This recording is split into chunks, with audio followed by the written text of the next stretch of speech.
नमस्कार दोस्तों, मैं अरुण झा शास्त्री ज्योतिष परामर्श फॉर यू में आपका स्वागत करता हूं। दोस्तों, आज का हमारा विषय है देवी भागवत महात्म्य भाग 8। अथ सत्राजितो भ्राता प्रसेनो नाम करहिचित प्रसेनने कंठे बद्ध्वा मणिं सद्यो है मारुजसैंधवम्। अर्थात तदनंतर एक दिन सत्राजित के भाई प्रसेन ने उस मणि को गले में धारण कर सिंधु देशीय घोड़े पर सवार होकर आखेट के लिए वन की ओर प्रस्थान किया।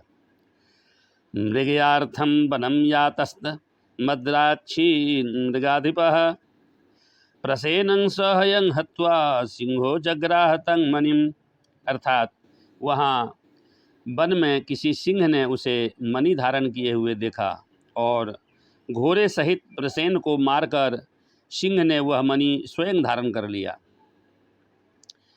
जाम्बवा नृक्षराजोत्थ दृष्ट्वा मणिधरं हरिं हत्वा च तं बलिद्वारिं मणिं जग्राह बीर्जवान। अर्थात इसके पश्चात महाबली ऋक्षराज जाम्बवान ने मणि धारण करने वाले उस सिंह को अपनी गुफा के द्वार पर देखकर उसे मारकर मणि स्वयं ही ले ली। सौतं मणिं स्वपुत्राय क्रीडनार्थमदात् प्रभुः अथ चिक्रीड बालोपि मणिं संप्राप्य भास्वरम्। अर्थात पराक्रमी ऋक्षराज ने वह मणि खेलने के लिए अपने पुत्र को दे दी और वह बालक भी उस प्रदीप्त मणि को पाकर उसके साथ खेलने लगा। प्रसेने नागते चाथ सत्राजित पर्यतप्यत न जाने केन निहतः प्रसेनो मणिमिच्छता। अर्थात कुछ काल बीतने पर भी प्रसेन के वापस न लौटने पर सत्राजित अत्यंत दुखी हुआ और सोचने लगा कि मणि लेने की इच्छा से न जाने किसने प्रसेन को मार डाला। अथ लोकमुखोदीर्णां किंवदन्ति पुरे भवत कृष्णेन निहतो नूनम प्रसेनो मणिलिप्सुना। अर्थात इस बीच द्वारकापुर में नागरिकों की पारस्परिक बातचीत से किसी प्रकार यह किंवदंती फैल गई कि मणि के लोभ के वशीभूत श्री कृष्ण ने ही प्रसेन का वध कर दिया। सतं शुश्राव कृष्णोपि दुर्यशो लिप्तमात्मनि अन्वेषार्थं मातुं तत्तस्य पदवीं पूरौकोभिस्सहागतम्। अर्थात श्री कृष्ण ने भी जब अपने विषय में अपयश की वह बात सुनी तो उन्होंने अपने ऊपर लगे हुए कलंक के परिमार्जन हेतु प्रसेन के अन्वेषणार्थ नागरिकों के साथ प्रस्थान किया। गत्वा स विपिने पश्यत प्रसेनं हरिणा हतं यो मृगेन्द्र मन्विष्यन्ना श्रीगिद्धिं किताध्वना। वन में पहुँचने पर श्री कृष्ण ने सिंह द्वारा मारे गए प्रसेन को देखा और तदनंतर गिरे हुए रक्त बिंदुओं से चिन्हित मार्ग का अनुसरण करके सिंह को खोजते हुए वे कुछ दूर गए।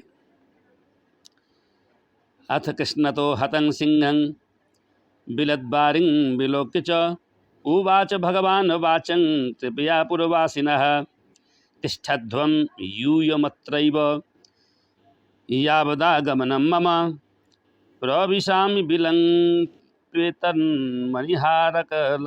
लब्धये।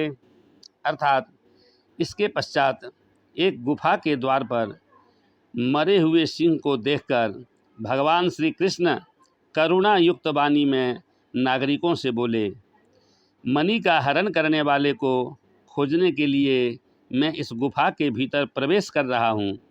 जब तक मैं वापस न जाऊँ तुम लोग यहीं पर ठहरो। तथेत्युक्त्वा तु ते ततुस्तत्रैव द्वारकौकसः जगन्मातर्बिलं कृष्णो यत्र जाम्बतो गृहम्। अर्थात हे द्वारकावासी, ठीक है, ऐसा बोलकर वहीं पर ठहर गए। और श्री कृष्ण गुफा के भीतर प्रविष्ट हुए, जहाँ जाम्बवान का घर था। ऋक्षराज सुतं दृष्ट्वा कृष्णो मणिधरं तदा हर्तुमैच्छन्मणिं तावद् धात्री चुक्रोशभीतवत्। तत्पश्चात वहाँ पहुँचने पर श्री कृष्ण ने ऋक्षराज के पुत्र को मणि धारण किए हुए देखकर मणि को छीनना चाहा। इस पर उसकी धात्री भयभीत होकर चिल्लाने लगी। श्रुत्वा धात्रीरवं सद्यः समागत्यर्चरात् तदा युयुधे स्वामिना साकमविश्रमहर्निशम्। अर्थात तब धात्री की आवाज़ सुनकर जाम्बवान तुरंत वहां आ गया और वह अपने स्वामी श्री कृष्ण के साथ दिन रात निरंतर युद्ध करने लगा। कृष्णागमं प्रतीक्षन्तस्तस्थुद्वारिं पुरौकसः एवं त्रिनवरात्रं तु महयुद्धं भूतयोः। अर्थात श्री कृष्ण के साथ दिन रात निरंतर युद्ध करने लगा। इस प्रकार उन दोनों के बीच 27 दिनों तक भयंकर युद्ध हुआ। धन्यवाद।